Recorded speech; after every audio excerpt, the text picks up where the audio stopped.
Welcome to Stories from the Center of the Universe, the podcast about the human experience.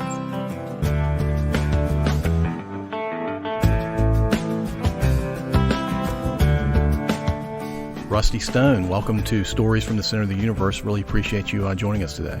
Thanks for having me. You are the owner of the Iron Horse restaurant here in central or downtown Ashland. It's really the anchor spot for downtown Ashland. Tell us how you got involved with the Iron Horse.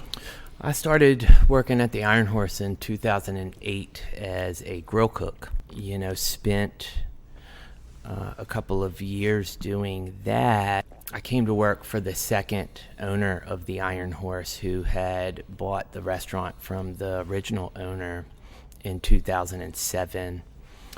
And his chef, Jamie, was an old high school buddy of mine, and that is how I originally came to work at the Iron Horse. After some time, some opportunities came for me to take on more responsibility.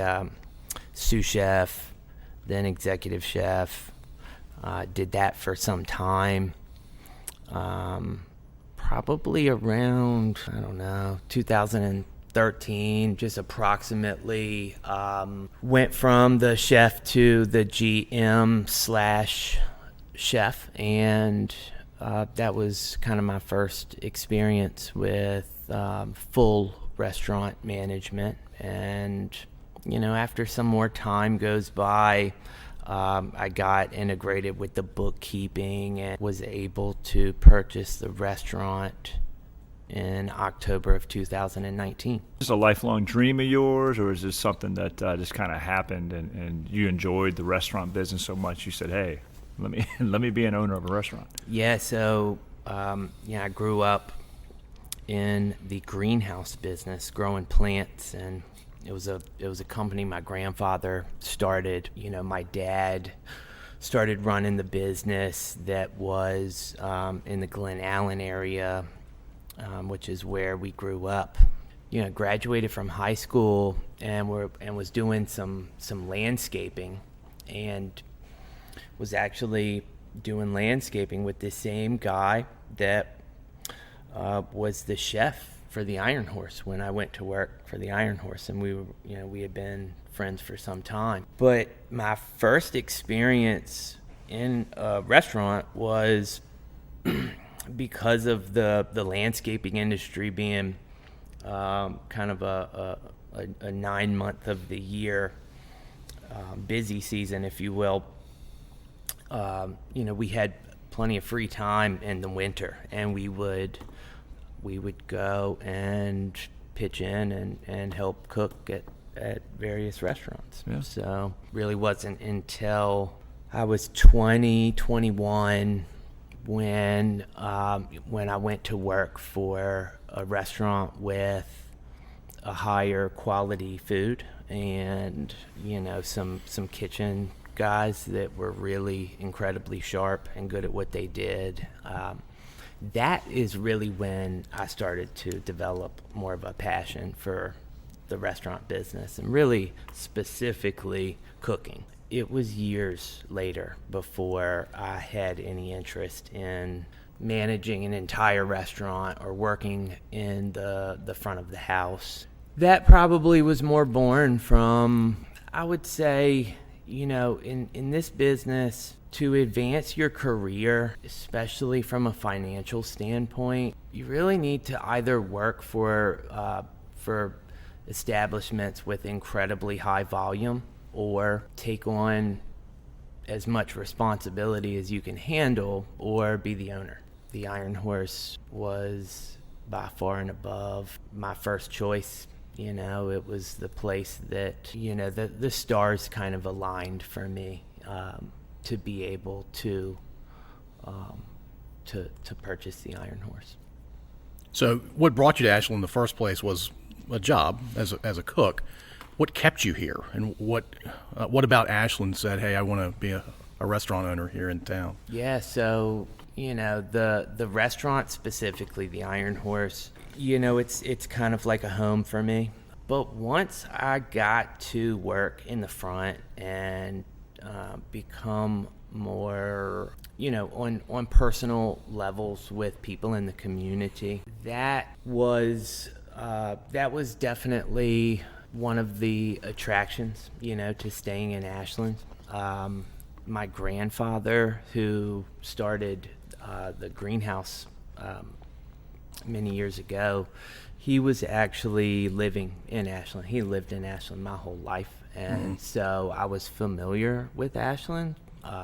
We spent our childhood coming up here, but we weren't really frequent patrons of any of the local businesses in Ashland.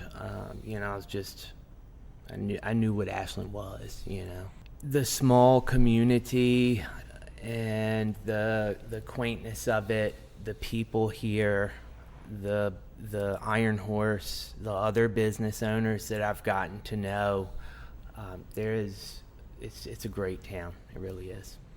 Very cool. So you've known about Ashland your entire life, it sounds Yes. like. Yeah. So you knew what you were coming to when you took the job many years ago. Sure.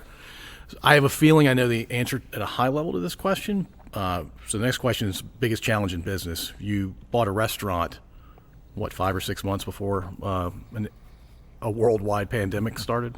Yeah.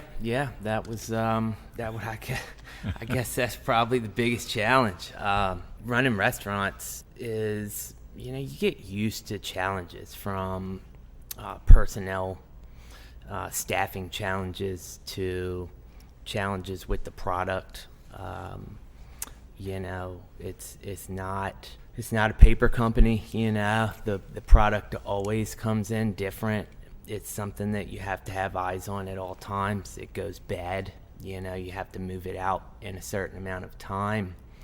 It keeps you on your toes. And the pandemic, there's just nothing, there's no experience that could prepare you for that. That is, we all went through that, no matter how experienced as a business owner or as a restaurant manager or as an employee at a restaurant or anywhere. This was something that we all got really familiar with real quick.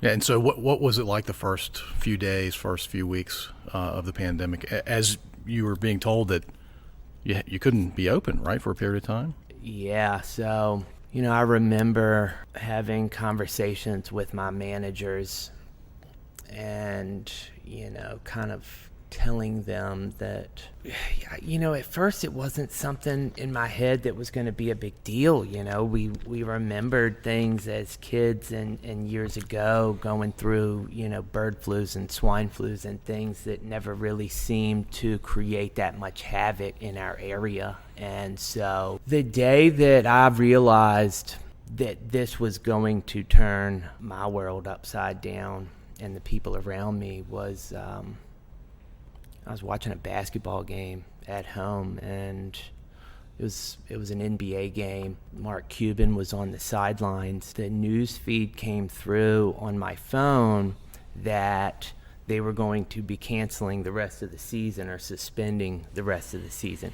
And you could see him on camera getting the message also. And maybe it was actually the NCAA that made the call first. That part, I don't remember exactly, but that was kind of the moment that I knew things were going to change. And at that point in time, we were still running a very busy restaurant. Within a couple of days, I had furloughed my staff and told them to file for unemployment.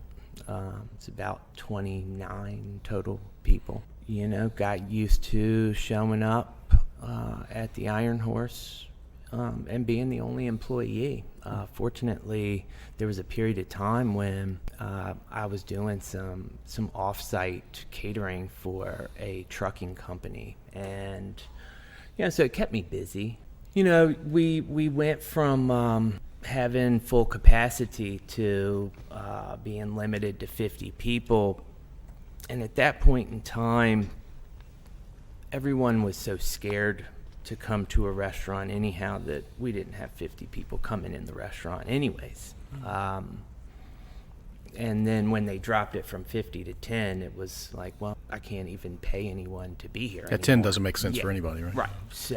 So I made the decision to close the restaurant for what was not an incredibly long period of time. I think it was about 10 days, if I'm not mistaken. Worked with another company to develop an online ordering system and do the things that we were going to need to do to be open, and being open with other employees. It kept me so busy with the constant conversations, whether it was friends or family or staff or customers. It was all about, what are you doing? Are you okay? Do you need anything? The only way that I could get some of these things done it was to close the restaurant for a period of time. And that was okay, because one of the most frustrating parts of that process was they just kept changing the rules, and we would adapt and it would change again, and we would adapt and it would change again. And part of me thought, well, we can shut it down for a period of time, and maybe the powers that be will kind of catch up to this thing, give us some guidelines that make sense, that they don't have to, pull the rug again, and we'll be able to move forward. This whole process has been similar to that. There's nothing like those first couple of weeks, but the reopening phases, the patio only, after the carry out only phase, and then we could start having some people inside again, and then we've eventually gotten back to a full capacity situation. But your kitchen was meant for the number of seats that you could put inside. It was not meant for inside and outside, and you got to a pretty big place with your outside seating.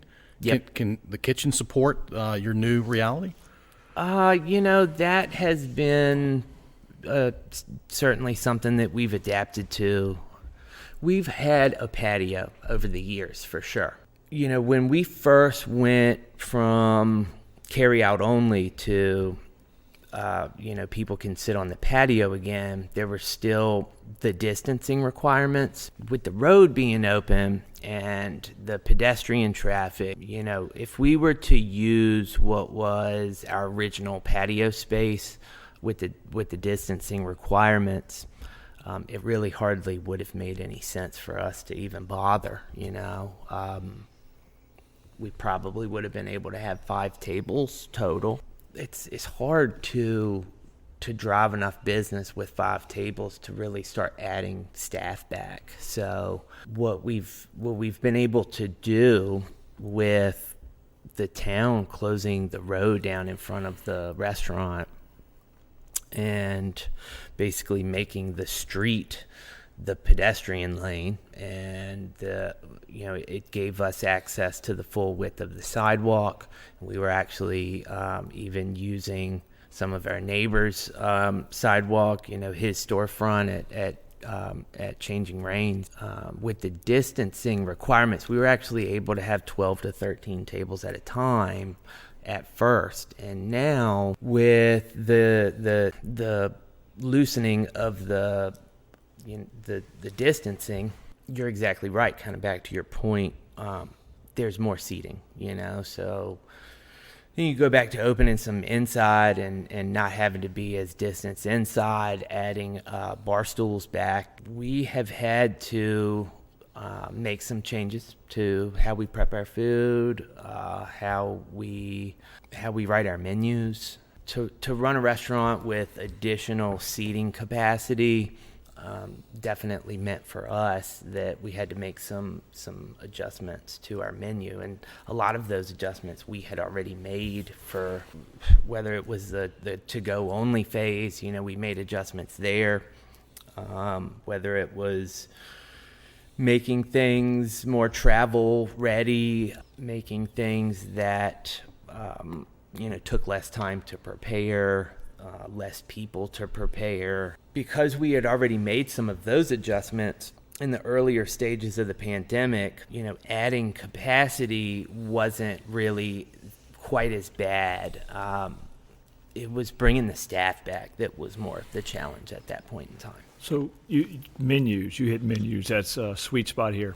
Tell me what 2 or 3 of the most popular dinners folks buy when they come into your restaurant.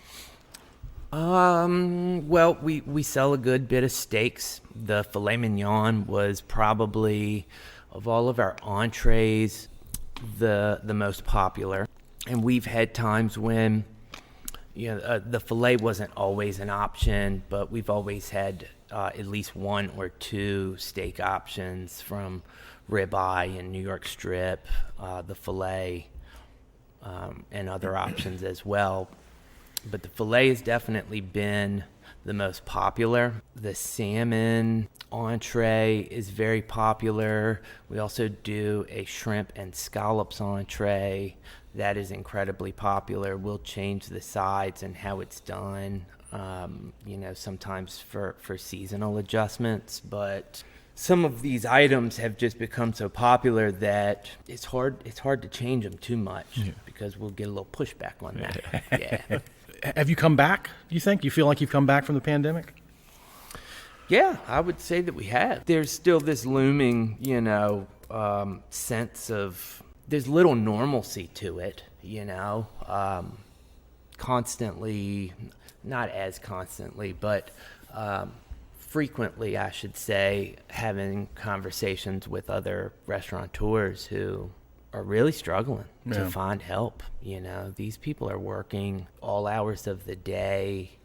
They're helping their kitchen prep, then helping the dining room manage during service, and then washing dishes at the end of the night. I mean, it's really wild. Are you struggling with staffing? We went through a phase, no doubt about it, where we were really in a jam. We were coming out of the winter time, right around Valentine's Day. Well, for the Valentine's Day weekend, it became very clear that people were ready to come out and patronize our restaurant. And I knew that we weren't the only place. And so, I think people were just done. We had this phase from the summer and into the fall of last year where the restrictions were pretty loose comparatively. And when the colder season came around and the numbers started going up again, and they started to tighten the restrictions again, and I know my family, wife, 3 kids, very young children, and it's kind of maddening, the amount of time that you just really can't do anything. I'm actually grateful that I was able to continue to go and work and try and run my restaurant the best that I can. Coming out of Valentine's Day and seeing the demand that was coming, we did our best to try and prepare for it, but it was very little response, if any, to ads for staffing, and kitchen staff was definitely the hardest part of that. When the weather got warmer, and the vaccines really started rolling out about the same time, it was just constant, just trying to be creative and invent ways to keep up with the demand. I feel lucky, or very fortunate to have some of the people around me that have been incredibly helpful, hands-on helpful, as well as connected enough to find some staff. And so we kind of got over that hill pretty quickly. Now we're looking at some of our younger front of the house staff. They've graduated from high school, they're ready to go off to college. We have at least 3 or 4 people that we're going to be losing here at the end of the summer, and we're hopeful, that people are ready to come back to work who haven't. New students coming to Randolph-Macon, possibly looking for some part-time hours, whether it's as a host or a server or whatever typically front of the house is the most popular thing with the college students. So. Yeah, that makes sense. Yeah. There have been some positives for certain businesses. Has your restaurant had any positive impacts from the pandemic? As strange as that sounds for me to say. I'm grateful. I am. I'm grateful that we are where we are. As it specifically relates to the pandemic, I would say you're a little bit hardened coming out of this as a business owner. There are certainly managers in the industry who probably feel very much like I do. There are things that the pandemic has allowed us to change, things that we've talked about doing for years. When you have that little bit of a buffer with the time not being opened, and then you have this additional much longer span of time where the customer is very understanding, whether it's a little bit longer of a wait time or there's adjustments that we've been able to make that we've wanted to make for years that we really don't have intentions on going back to the old way future. One example I would give for this is the tables in the dining room. We've always used white tablecloth. Because of cost, we've always put this butcher paper over top of the tablecloth. And while it helped greatly to cut down on the cost of the constant changing of the tablecloths, when the pandemic hit and we couldn't have salt and pepper shakers on the table anymore, the tablecloths came off also. We had to be able to sanitize it after every person sat down. You can't really do that with a tablecloth, at least not to where it would make sense. So we're ordering new tabletops that will take the old ones off of the bases. It's like an old vinyl cover to this particle board like wood. Some of them were moved in and out during the patio only phase. They got a little moisture in them. They're kind of coming apart.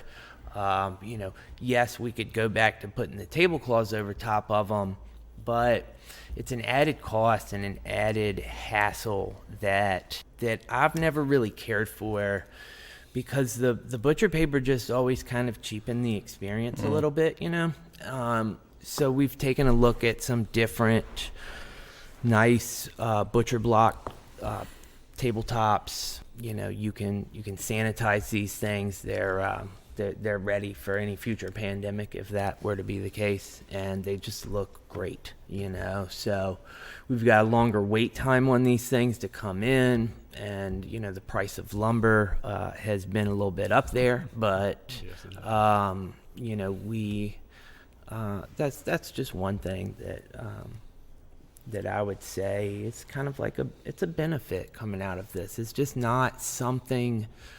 While it's a hefty cost, it's kind of an investment for the long run, because I'm definitely not okay with continuing to use these old vinyl top tables without the tablecloths on them. We got to do something, right? The long-term cost of the linen, it's something that a lot of restaurants have gone away from. Nicer restaurants, newer restaurants, they've seemed to started to become something of a thing of the past. I know that there's an attraction to it, a quality to it, but when people see these new tops that we're getting, I think they're going to be very, very pleased with it. Very cool. Yeah. Are you? What are your hours? So we're closed on Mondays. We open for dinner on Tuesdays at 4:30. And we do lunch and dinner the rest of the week. Most days, every day except for Sunday, we open at noon and we serve through the evening. We've been closing the bar 10 o'clock on the weekdays, 11 on the weekends. That will change again in the near future with some musicians starting to come back again. But Sunday brunch, we open at 11. Sunday dinner, we close at 8:30. So Okay. And are you in the restaurant every day but Monday? I'm there on Monday also. 7-day-a-week job. For the past year, it has pretty much been that, and I have gotten some break. And there, like my family and I just got back from the Outer Banks, and we did spend a week down there last week, and that was awesome. There's some trade-off, the younger kids, life at home before the pandemic, before I owned a restaurant, the demand of the job is great, and there's certainly long hours to it. What I've been able to do, since we've come through this pandemic and started to bring staff back, while I am there 7 days, most days of most weeks, there 7 days, some of them are short days for me. They're not all morning to, late night. But Mondays it's one of the days that we receive food from vendors, and writing a schedule with staff, it's definitely easier with a day that you're closed. Before the pandemic, we were open 7 days a week, 2 shifts a day, 14 shifts a week, right? So the amount of extra staff you have to have when you're open 7 days is I never really paid that much attention to it before because we were just open 7 days a week. As we've started to add shifts back, coming from a period when we were closed more of the week than we were open there for a little while. Having a day where everyone is off, it's just a guaranteed day off for everybody. It definitely makes scheduling easier, and even more so when staffing is an issue. Right. Yeah, that makes sense. Yeah. Tell us about your family. My wife and I, we've known each other for quite some time. We got married, I would say it's been about 10 years now, and we have 3 kids. 2 are girls, 1 boy. My oldest, she just turned 7. My middle child, she will be 5 in August, and then our son was born in the window between buying the restaurant and the pandemic coming. So he will be 2 in November. Okay. Yeah. Busy house. It's a very busy house. Yes. No doubt about it. And you have a busy workplace too. Yep. Busy life. As we close here, anything you want to share with our listeners about the Iron Horse? I would say certainly to those who have been supportive over the years, especially this past year, I am personally extremely grateful. This town has been incredibly supportive to the Iron Horse and to other small businesses. Before the pandemic, that was the case. When the pandemic hit, it was magnified, and I'm grateful for that. And, for those who haven't been to the Iron Horse, come check it out. I think that it is well worth a trip. And, we have folks that snowbird travel twice a year. They come and see us. They stay at the Hampton Inn or right here off the interstate exit, and they come to the Iron Horse. We have folks that some of their family is in Fredericksburg and some of their family is in Richmond, and they meet here for lunch or for dinner, and as part of the center of the universe experience, if you will. I'm certainly excited for the future of the town and the restaurant, and I'll probably leave it at that. Okay, cool. Well, Rusty, thank you so much for joining us thanks today. for I having really me. appreciate the time. No problem.